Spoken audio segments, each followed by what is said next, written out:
ओम शांति।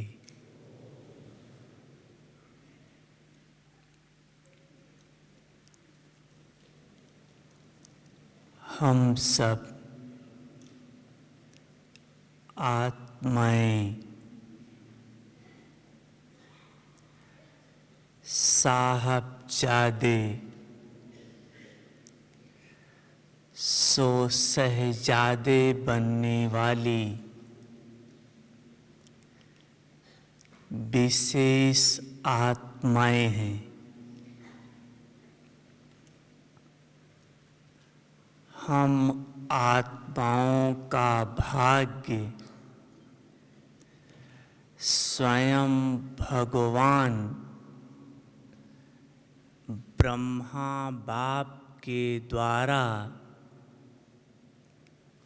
बना रहा है। संगम युग है ही भाग्य बनाने का युग, क्योंकि इसी युग में भाग्य विधाता स्वयं अवतरित होकर समय को भी वरदान होता है कि इस समय आत्मा एक का पदम गुना प्राप्त करके भाग्यवान बन सकती है। भाग्य बनाने का सबसे सुंदर समय होता है अमृत बेला। अमृत बेला का समय ऐसा है कि इस समय आत्मा परम आत्मा बाप से और आदि पिता प्रजापिता ब्रह्मा सो माँ के द्वारा आप जो चाहें सो प्राप्त कर सकते हैं। अपने भाग्य को जितना बड़ा बनाना चाहें बना सकते हैं, क्योंकि अमृत बेले माँ और बाप अर्थात ब्रह्मा बाबा और शिव बाबा दोनों का रूप बहुत प्यारा होता है। अमृत बेले के समय ब्रह्मा बाप बच्चों की लंबी रेखा खींचने के लिए बैठा रहता है। उस समय बच्चे ब्रह्मा बाप से स्नेह के आधार से जितनी लंबी रेखा खिंचवाना चाहें ब्रह्मा बाप खींच सकता है। अमृत बेले ब्रह्मा बाप का रूप लवफुल होता है, लाफुल नहीं, कि इस बच्चे का यह कर्म है, इसके कारण इसका ऐसा पद है। यह अमृत बेले हिसाब नहीं है। उस समय आप जितनी लंबी भाग्य की रेखा खिंचवाना चाहते हो ब्रह्मा बाप के द्वारा स्नेह के आधार से खिंचवा सकते हो। उस समय शिव बाप का रूप भी बड़ा भोला होता है। उस समय शिव बाप भी भोले भगवान के रूप में होते हैं, ऑफिशियल नहीं होते हैं। उस समय आप शिव बाबा से स्नेह के आधार से अपने किए हुए पाप कर्मों को बख्शवा सकते हो, क्षमा ले सकते हो। उस समय भगवान का रूप बड़ा भोला होता है। भगवान क्षमा कर देगा, लेकिन अमृत बेले स्नेह के आधार से। दूसरी बात, अमृत बेले शिव बाप विशेष रूप से बच्चों की किरणाओं के द्वारा पालना करता है। सर्व शक्तियों को वरदान के रूप में बच्चों को देता है। ये सर्व शक्तियाँ वरदान के रूप में प्राप्त करने का समय अमृत बेला है। ब्रह्मा माँ अमृत बेले विशेष बच्चों की स्नेह की पालना करती है, माँ के रूप में। जैसे लौकिक दुनिया में माँ बच्चों को सुबह सुबह नहला धुला करके, खिला पिला करके और दोपहर का भी भोजन बच्चे को देकर स्कूल भेजती है। जब तक बच्चा वापस आए तब तक के लिए माँ बच्चे को समर्थ बनाकर भेजती है। ऐसे ही अमृत बेले ब्रह्मा माँ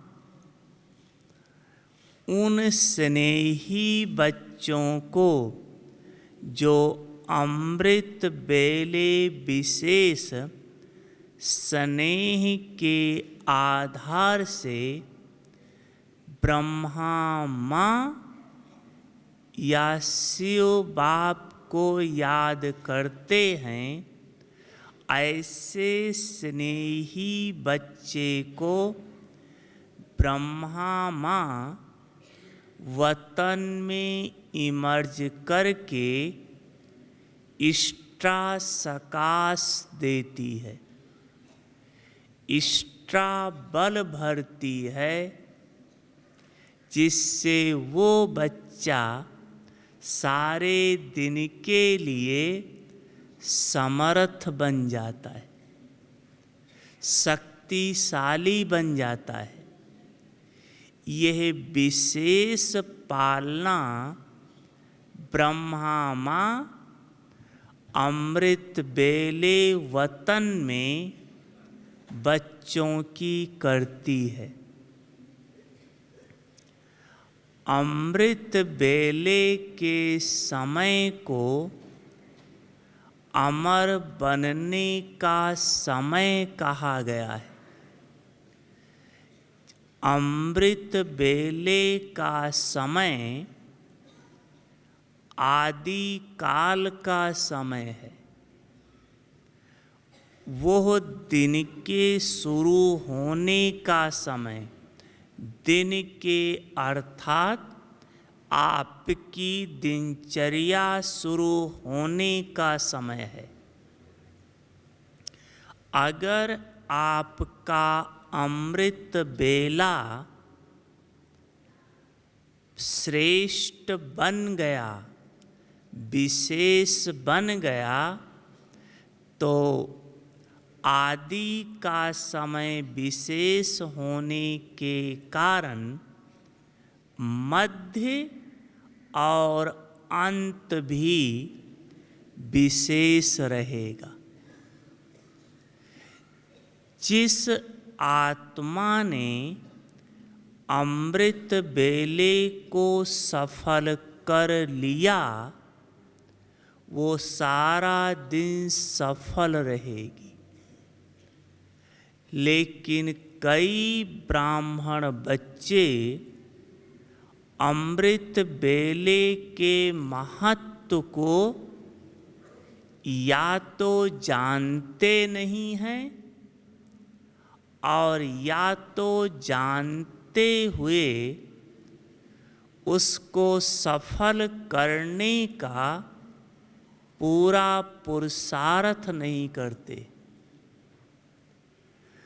अगर आपको नंबर 1 आत्मा के साथ रास घराने में आना है,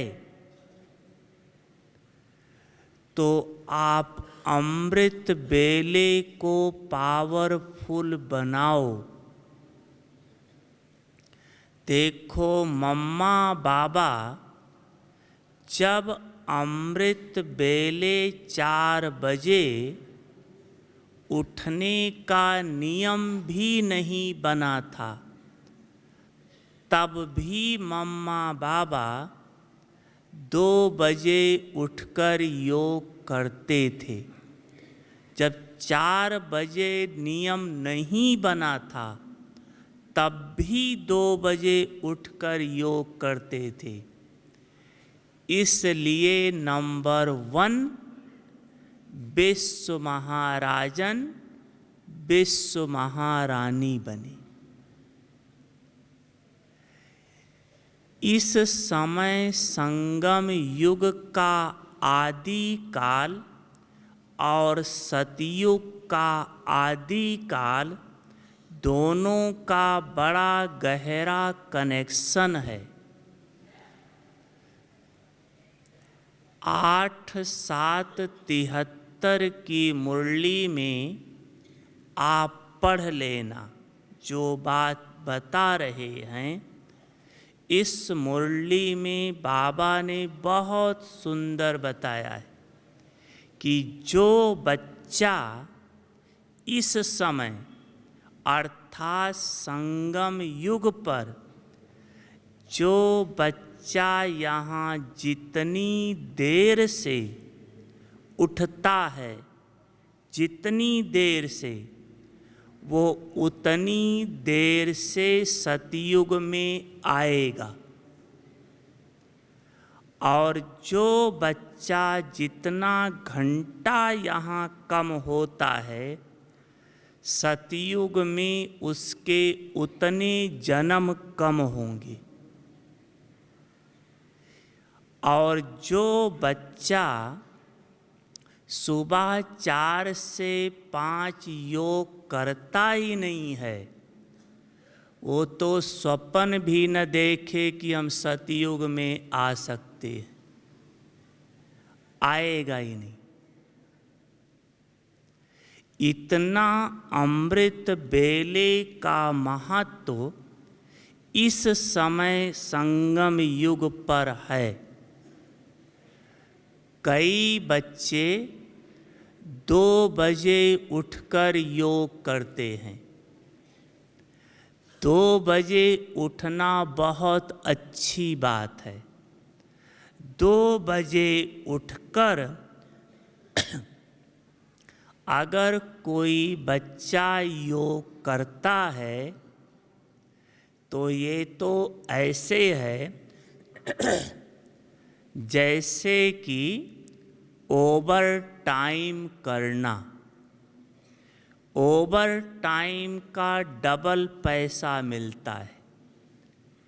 अगर कोई 2 बजे उठकर योग करता है तो डबल कमाई होगी, लेकिन ओवर टाइम तब होती है जब ड्यूटी का टाइम करने के बाद करे, तब ओवर टाइम कहलाती है।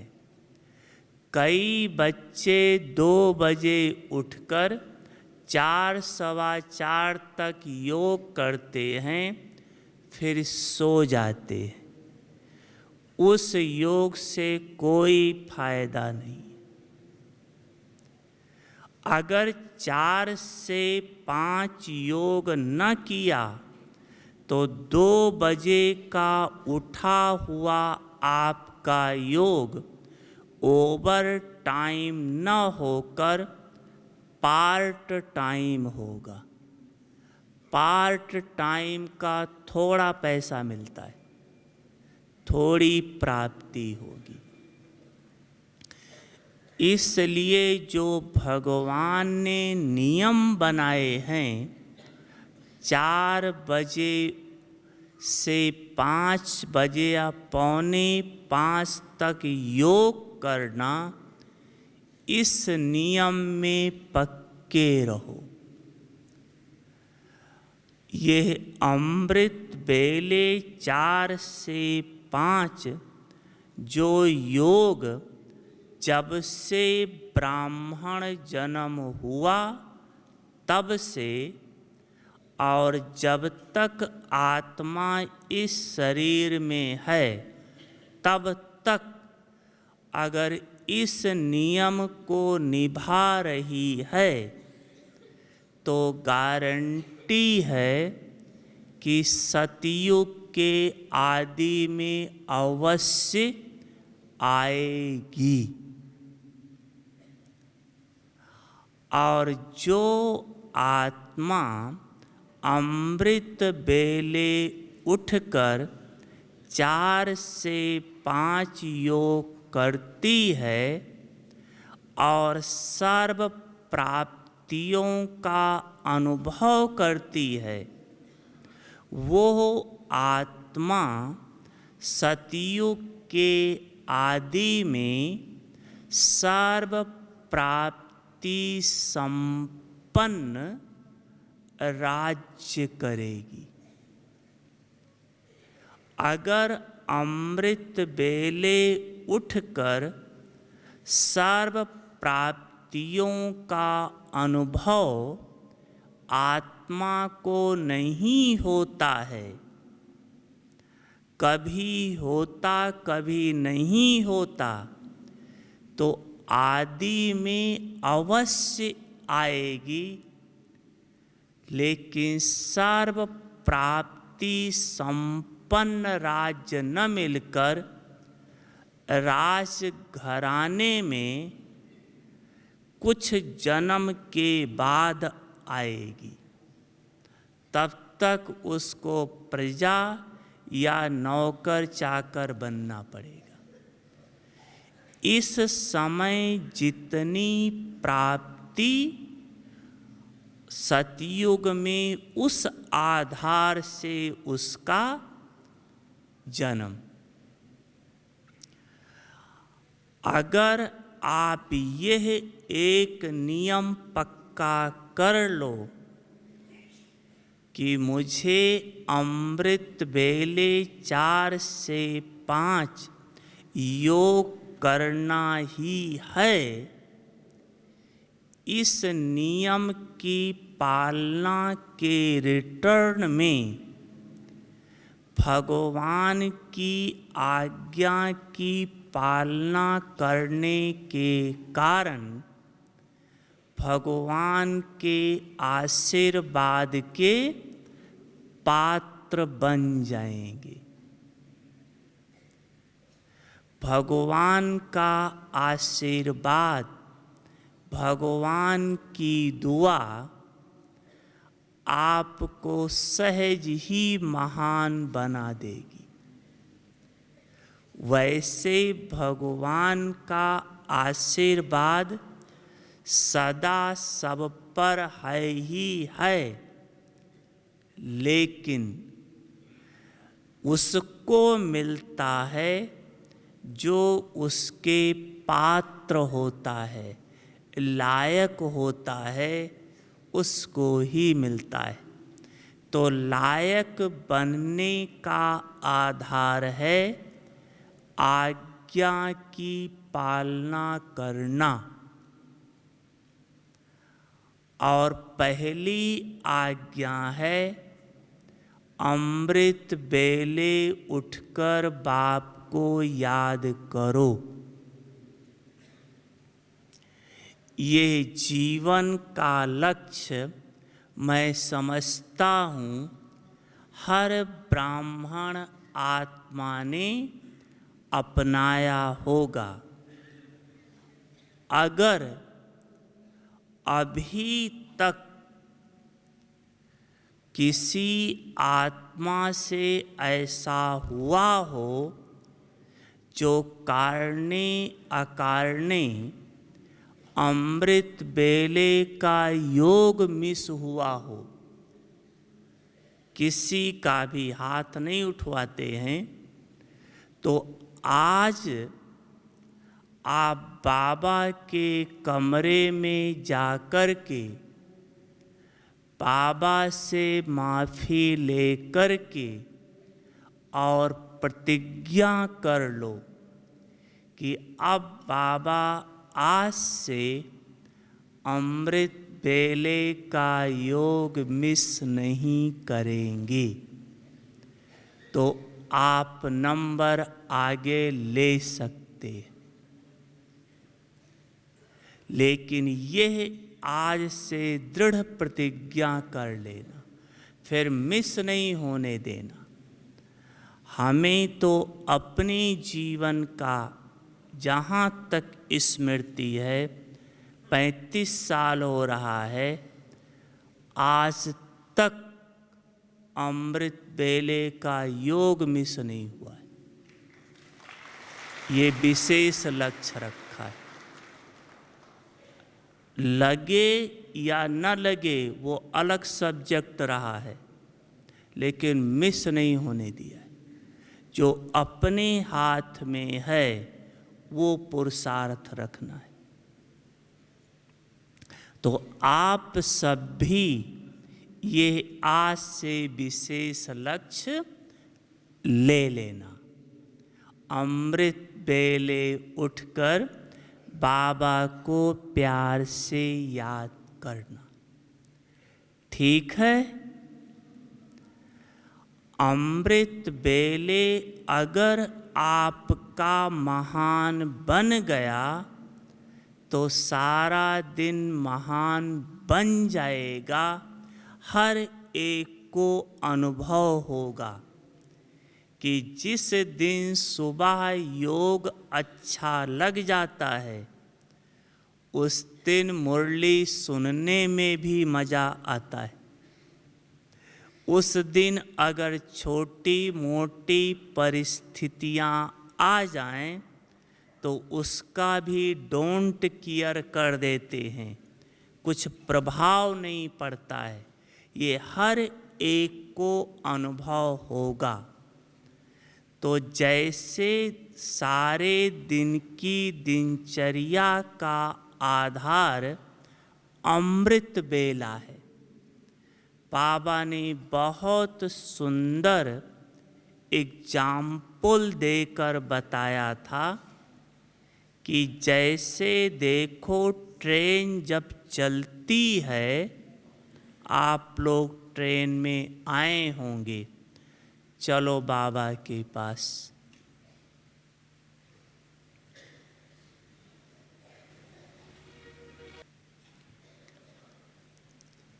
ओम शांति।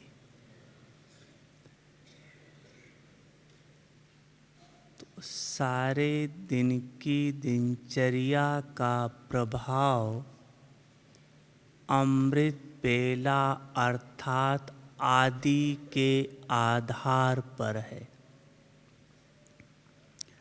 आदि को समर्थ बनाओ। कई बच्चे सुबह जब योग में बैठते हैं, उठकर आते हैं, तो अमृत बेला समर्थ नहीं बना पाते। योग में बैठेंगे या तो नींद आएगी, झुटका आएगा, या तो व्यर्थ संकल्प चलेंगे, और या तो आधा योग करके उठ के भाग जाएंगे। यह समर्थ क्यों नहीं बन पाता है? नींद क्यों आती है? व्यर्थ संकल्प योग के समय क्यों चलते हैं? योग करने का दिल क्यों नहीं कहता है?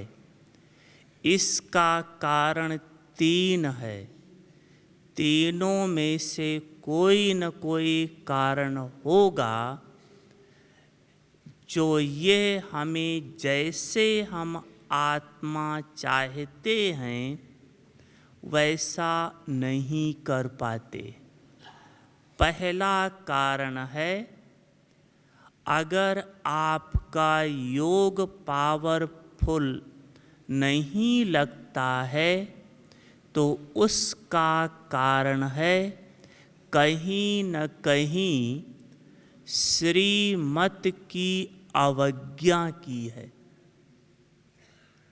अवज्ञा का दंड चढ़ता है, बोझ चढ़ता है, उसके कारण योग नहीं लगता।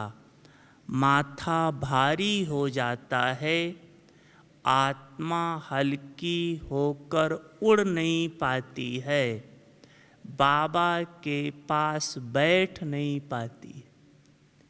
एक कारण ये हो सकता है। दूसरा कारण कि आप योग करने बैठते हो, लेकिन योग की जो यथार्थ विधि है उस विधि को छोड़ करके अपनी बुद्धि के अनुसार योग करते हो। योग करना बड़ी बात नहीं है, लेकिन यथार्थ विधि से योग करना बड़ी बात है। अगर यथार्थ विधि से योग नहीं है तो प्राप्ति नहीं होगी। जैसे उदाहरण के रूप से मान लो आप अपने कमरे से यहाँ आप क्लास करने के लिए आ रहे थे। पैदल मान लो 10 मिनट का रास्ता था।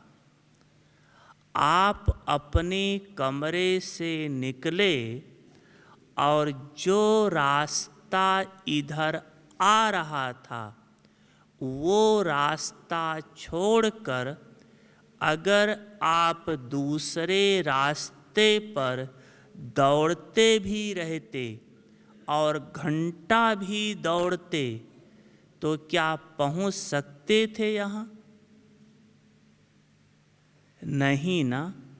तो चलना दौड़ना यह पर्याप्त नहीं है, लेकिन यथार्थ रास्ते पर चलना पर्याप्त था। तो ऐसे ही यथार्थ विधि से योग करने से प्राप्ति होती है। कई बच्चों की दोनों बात ठीक होगी।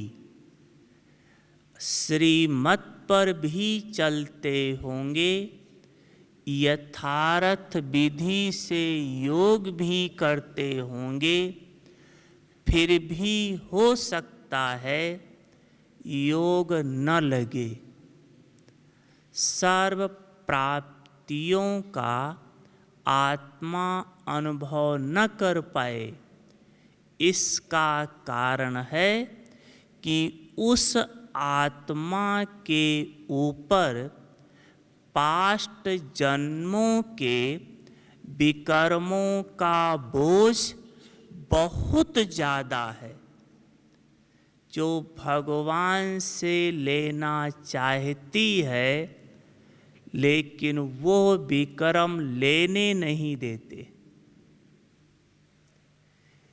योग में बैठेंगे तो नींद आएगी या व्यर्थ संकल्प चलेंगे।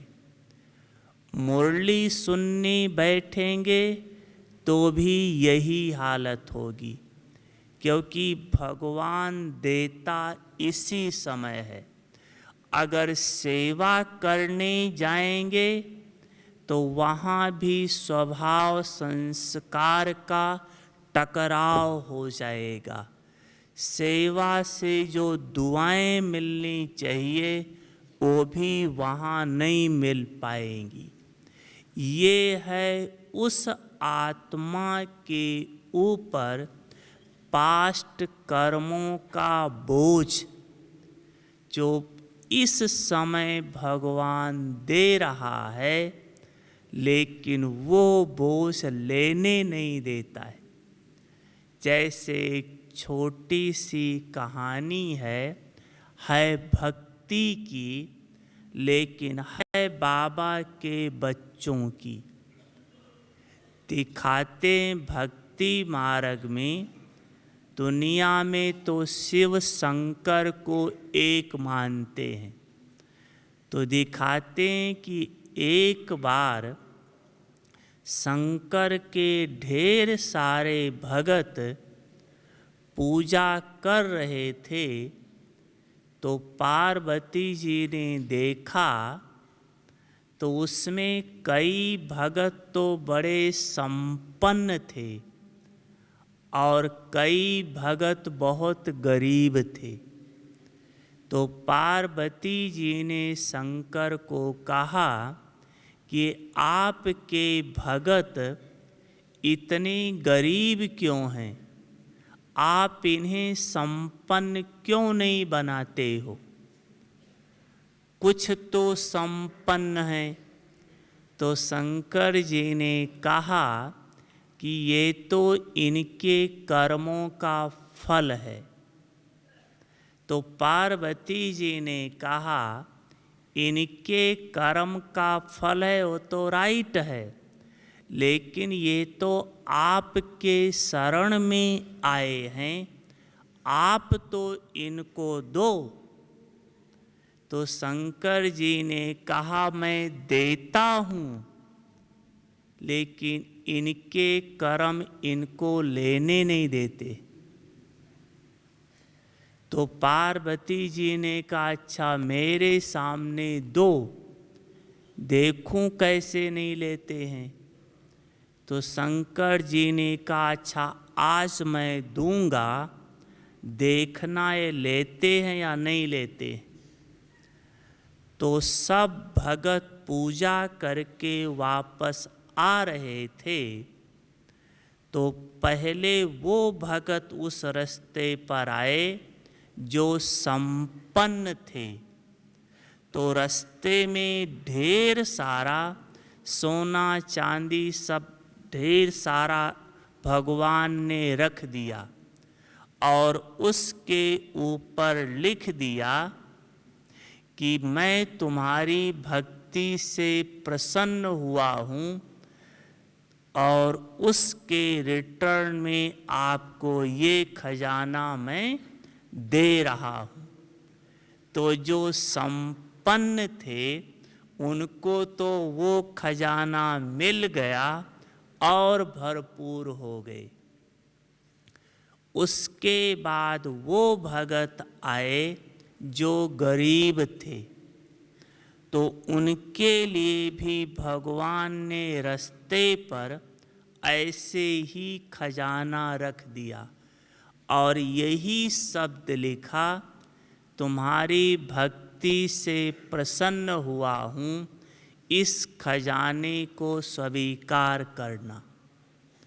तो जो गरीब थे वो भगत जब आ रहे थे तो खजाने से थोड़ी दूर पहले ही उनके मन में संकल्प आया कि हम सब तो रोज इसी रास्ते से जाते हैं, कोई नया रास्ता तो है नहीं। आज हम आंखें बंद करके चलते हैं, देखे अंधे कैसे चलते, और आंखें बंद करके वो लोग चले और जब खजाना पार हो गया फिर आंखें खोल दिया तो गरीब के गरीब रह गए। ठीक वही हालत बाबा के बच्चों की है। बाबा कब देता है? अमृत बेले योग के समय। तो जब योग करने आते हैं तो थोड़ी देर में ही ऐसे लटक जाते, और जब लास्ट का गीत बजता है, जैसे सफ़ेद लाइट होती है, ऐसे बैठ जाते जैसे कुछ हुआ ही नहीं था। तो देखो, जब भगवान दे रहा था तब सोए हुए थे, इसलिए गरीब रह गए। वो बेचारे सोने के लिए नहीं आए थे, लेकिन उनके ऊपर पास्ट कर्म का इतना बोझ है जो जागृत अवस्था में रह ही नहीं पाते। बोझ उनको हल्का होने ही नहीं दे रहा है। दूसरा, जो गरीब थे जब और वो लोग आ रहे थे तो खजाने से थोड़ी दूर ही उनको संकल्प आया कि रोज इसी रास्ते से चलते हैं, आज दूसरे रास्ते से चलते हैं, रोज इसी रास्ते पर जाकर क्या करेंगे, और खजाने से वंचित रह गए। तो यहाँ भी आकर बैठते हैं योग करने के लिए, लेकिन रास्ता बदल देते हैं। सोचते हैं मैं आत्मा हूँ और अंदर संकल्प देह का है। सोचेंगे मैं आत्मा परम धाम की निवासी हूँ, याद करेंगे इस दुनिया को। सोचेंगे मुझ आत्मा का सर्व संबंधी परमात्मा है, याद करेंगे लौकिक संबंधी को। रास्ता ही बदल देते हैं। जिस काम के लिए आए हैं वो काम छोड़कर दूसरे रास्ते पर चले जाते हैं, दूसरे प्रकार के विचार ले आते हैं। अब यह कोई जानबूझ करके नहीं करते हैं, लेकिन उनके ऊपर विकर्मों का खाता इतना है जो भगवान से लेने नहीं दे रहा है। अब क्या करें फिर? है तो सबके ऊपर थोड़ा बहुत, लेकिन थोड़ा है वो तो बदल जाता है, बहुत है वो मुश्किल पड़ता है। उस हिसाब किताब को चुकतू करने का साधन दो है, आप करके देखो। एक तो बाबा ने बताया था कि पास्ट जन्म के हिसाब किताब को खत्म करने का साधन है पावरफुल याद। पावरफुल याद अर्थात या तो लगन के अग्नि वाली याद, या लाइट हाउस माइट हाउस वाली याद, या बीज रूप की याद। इसको कहते हैं पावरफुल याद।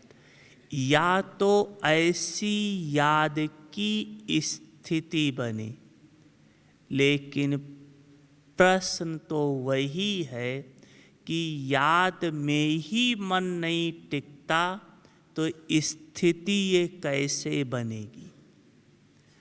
दूसरा फिर साधन है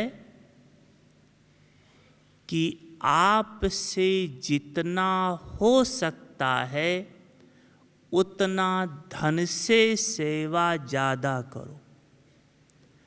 धन से सेवा ज़्यादा करो। धन मन को खींचता है। जहाँ धन जाता है वहाँ मन जाता है। अपना एक गीत है, जहाँ होता है मानव का धन वहीं होता है उसका मन। इसलिए परमात्मा ने बताया मुझ में लगा लो अपना मन, अनुभव होगा। अभी कुछ नहीं, 5 रुपए की भी अगर अभी आपकी कोई चीज़ गिर जाए तो देखो उस 5 रुपए के पीछे कितना मन जाएगा। तो जहाँ धन जाता है वहाँ मन जाता ही जाता है। आप जितना कर सकते हो उतना धन से सेवा बढ़ा दो। जो कर रहे हो उससे आगे बढ़ो। हमारे सबके धन की सेवा में क्या है? पहले परिवार, अपना खर्चा, जब इन सब से बचा तो बाबा। पहले अपना कोटा पूरा करेंगे, परिवार का खर्चा देखेंगे, फिर कुछ बचा तो बाबा। जब बाबा को ही पीछे कर दिया है तो मिलेगा ही क्या? आप जानते हो आपका कितना खर्चा है, लेकिन उसमें पहले बाबा को रखो। बाबा कभी लेता नहीं है, देता ही है। निस्वार्थ भाव से बाबा के यज्ञ में देकर देखो। भविष्य तो पदम गुना है ही है, वर्तमान ही बाबा डबल करके देगा या नहीं देगा? वर्तमान में ही दे देगा। लेकिन देने की विधि है। एक तो निस्वार्थ भाव चाहिए, और दान का गायन है गुप्त दान महापुण्य। दायां हाथ दे और बाएं हाथ को पता न पड़े, उसको कहा जाता है गुप्त दान। इतना गुप्त होकर बाबा की भंडारी में या बाबा के घर में देकर देखो, बाबा रिटर्न देता है या नहीं। और यह देना, क्योंकि धन 2 चीज़ देता है, एक तो बल, दूसरा फल। बल और फल, गुप्त दान से 2 प्राप्ति है, बल और फल। बल क्या मिलता है? सर्व तरफ से बुद्धि योग हटकर एक बाप में लग जाए, इसका बल मिलता है उस दान से, बाबा के द्वारा। और फल क्या मिलता है? संतुष्टता, संपन्नता, ये फल मिलता है गुप्त दान का।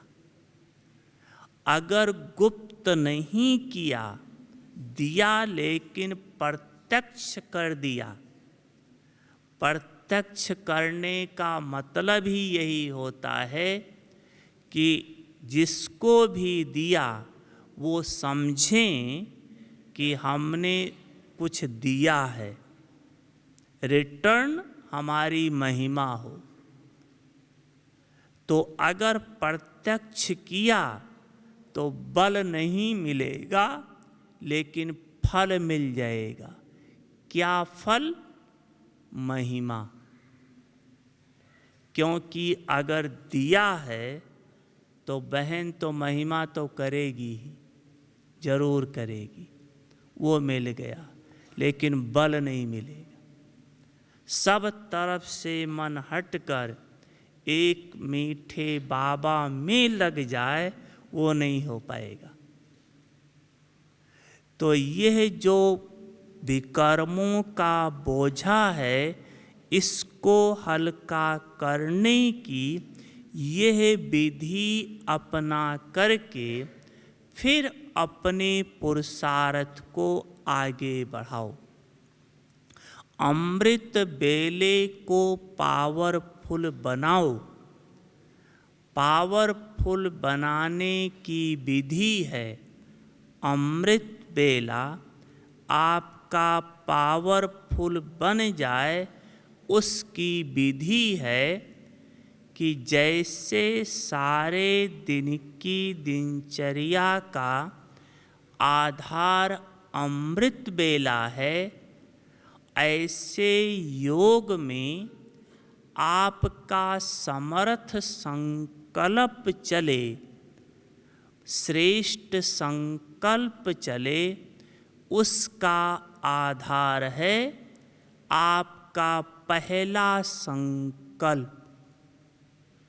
आँख खुलते ही चेक करना, जो आपका संकल्प आता है, आँख खुलते ही कल चेक करके देखना, उस संकल्प का पूरा प्रभाव योग पर रहता है। तो आँख खुलते ही जो संकल्प आया, उसका प्रभाव योग पर रहेगा। मैं समझता हूँ 3 प्रकार के संकल्प आते होंगे। एक तो कोई सोकर उठते ही घड़ी देखता है कितना बजा है।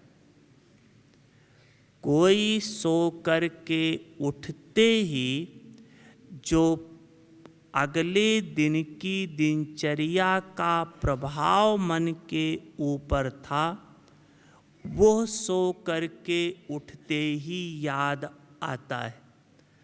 और कईयों को फिर पूर्व संस्कार के बस संकल्प आते हैं। 3 बातें होती हैं। तीनों की रिजल्ट देखो। जो सो करके उठते ही घड़ी देखते हैं, कल अनुभव करके देखना, वो जब योग में बैठेंगे तो हर 10 मिनट के बाद घड़ी देखेंगे, अभी कितना टाइम बाकी है, अभी कितना टाइम बाकी है। टाइम कॉन्शियस ही रहेंगे। और जो सो करके उठते ही अगले दिन की दिनचर्या का प्रभाव जो मन के ऊपर था, वो याद आया, तो जब योग में बैठेंगे तो वही बातें याद आती रहेंगी, भूल नहीं पाएंगे। तीसरी बात, अगर आप शाम को हल्के होकर नहीं सोए हैं तो पूर्व संस्कार के जो देह भान के संस्कार हैं वो अमृत बेले योग में शरीर से डिटैच हो नहीं पाएंगे। अगर डिटैच नहीं हो पाए तो योग लगेगा नहीं। तो ये 3 बातें हैं जो अगले दिन की दिनचर्या के आधार से संकल्प आते हैं। तो अगर आँख खुलते ही आपका पहला संकल्प समर्थ आ जाए, श्रेष्ठ आ जाए, शक्तिशाली संकल्प आ जाए, तो आपका योग शक्तिशाली लग जाएगा। तो ऐसा कौन सा संकल्प है जो समर्थ है, सर्व प्राप्ति कराने वाला है? क्योंकि पहले संकल्प का महत्व तो इस लौकिक दुनिया में भी बहुत बड़ा है। आप सबने अक्सर करके यह शब्द सुना होगा कि अगर किसी दिन किसी के सामने बहुत परिस्थिति आ जाए तो मुँह से यही शब्द निकलता है, आज सो करके उठते ही पता नहीं किसका मुँह देखा था जो ऐसा हुआ। तो सो करके उठते ही जिस व्यक्ति का मुँह देखा उसकी जैसी स्थिति थी वैसा प्रभाव आपके ऊपर पड़ा। तो सो करके उठते ही जो याद आया वही तो दिखाई पड़ेगा। याद जो भी चीज़ आया वही तो दिखाई पड़ेगा। तो सो करके उठते ही आपका पहला संकल्प आना चाहिए। सो करके उठते ही बाप दादा गुड मॉर्निंग, सिर्फ बाबा गुड मॉर्निंग नहीं, बाप दादा गुड मॉर्निंग, मात पिता दोनों से गुड मॉर्निंग करनी, दुआएं दोनों से लेनी।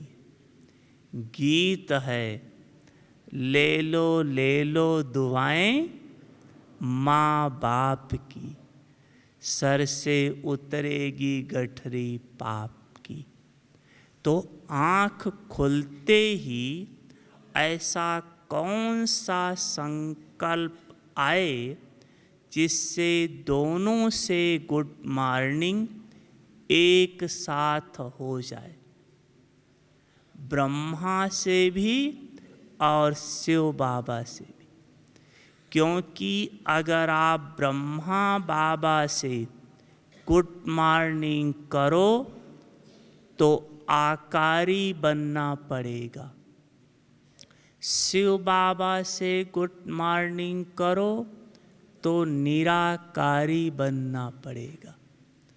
बिना निराकारी आकारी बने बिना दोनों से गुड मॉर्निंग हो नहीं सकती। कई बच्चे गुड मॉर्निंग करते हैं, लेकिन क्या मुझ आत्मा की गुड मॉर्निंग बाप दादा तक पहुंचती भी है या सिर्फ हमने ही किया बस? अगर पहुंचती है तो उसका प्रूफ है, आपने गुड मॉर्निंग की और आपकी गुड मॉर्निंग पहुंची, उसका प्रूफ है कि पहले ही संकल्प संकल्प में खुशी और शक्ति की अनुभूति अवश्य होगी। ये गुड मॉर्निंग पहुंचने का प्रूफ है। तो किस विधि से दोनों से गुड मॉर्निंग हो, मुझ आत्मा की गुड मॉर्निंग दोनों तक पहुँचे, उसकी विधि है कल से करके देखना। बाबा ने उदाहरण देकर बताया था कि जैसे सृष्टि के आदि में ब्रह्मलोक से आत्माएं उतरकर सतो प्रधान चोला धारण कर देव आत्मा कहलाती है, ऐसे आँख खुलते ही आपका पहला संकल्प आए कि मैं आत्मा परम धाम से अवतरित हो ब्राह्मण आत्मा बन बाप दादा से मिलन मनाने जा रही हूँ। अच्छा मीठे बाप दादा, गुड मॉर्निंग। मैं आत्मा परम धाम से अवतरित हो ब्राह्मण आत्मा बन बाप दादा से मिलन मनाने जा रही हूँ। अच्छा मीठे बाप दादा, गुड मॉर्निंग।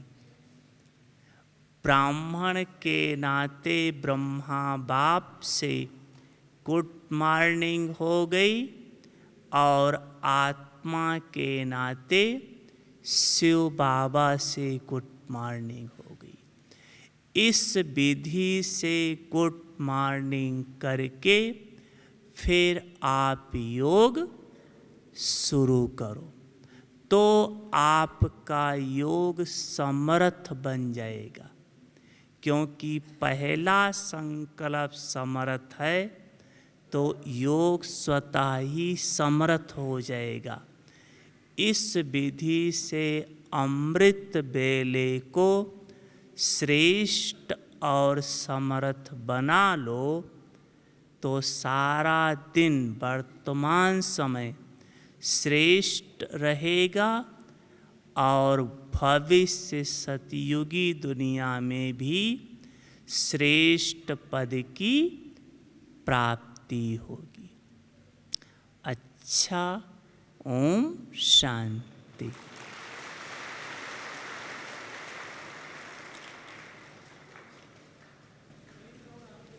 ओम शांति। आज निशा की बेला में हमारे मध्य आदरणीय राजयोगी भ्राता रामलोचन भाई जी उपस्थित हैं। अभी एक बार सब हम इन भ्राता जी का करतल ध्वनि से अभिनंदन करते हैं। साथ ही साथ हम चाहेंगे कि जो भाई बहनें बाबा मिलन से पहली बार आए हैं मिलने के लिए, शायद भ्राता जी को भी पहली बार ही मुखातिब हो रहे हैं, थोड़ा सा परिचय देना चाहेंगे। जैसा कि आपका नाम रामलोचन भ्राता जी है, तो अभी हम क्लास में सुन रहे थे अमृत बेले का महत्व। वास्तव में आपने हम सब का तीसरा लोचन इस अमृत वेले के महत्व से और ही सुंदर तरीके से खोला है। आपका परिचय कि आप उत्तर प्रदेश, जो कि भक्ति की धरनी है, वहाँ से हैं। इस ईश्वरीय ज्ञान में 35 वर्षों से समर्पित जीवन में हैं। आपकी प्रारंभिक सेवाएं पांडव भवन भंडारे से, भोलानाथ के भंडारे से शुरू हुई। कुछ समय चाय भंडारे में भी आपने सेवाएं दी और वर्तमान समय मधुबन निवासी के रूप में शांतिवन में VIP भंडारा, जो कि विशेष आए हुए मेहमानों के लिए और मधुबन के आदि रत्नों के लिए भोजन व्यवस्था दी जाती है, आप बहुत सुंदर तरीके से सिक व जान प्रेम से वह भंडारा संभालते हैं। और आपके जीवन की एक विशेषता कि ज्ञानी तू, योगी तू आत्मा का आप एक जीता जागता उदाहरण हैं। और वर्तमान समय सो पिछला जीवन भी आप निरंतर अव्यक्त वाणियों के अध्ययन से हम सभी को लाभान्वित करते आए हैं। ऐसे आदरणीय भ्राता जी का आज की इस निशा की सभा में हम पुनः शुक्रिया अदा करते हैं। ओम शांति।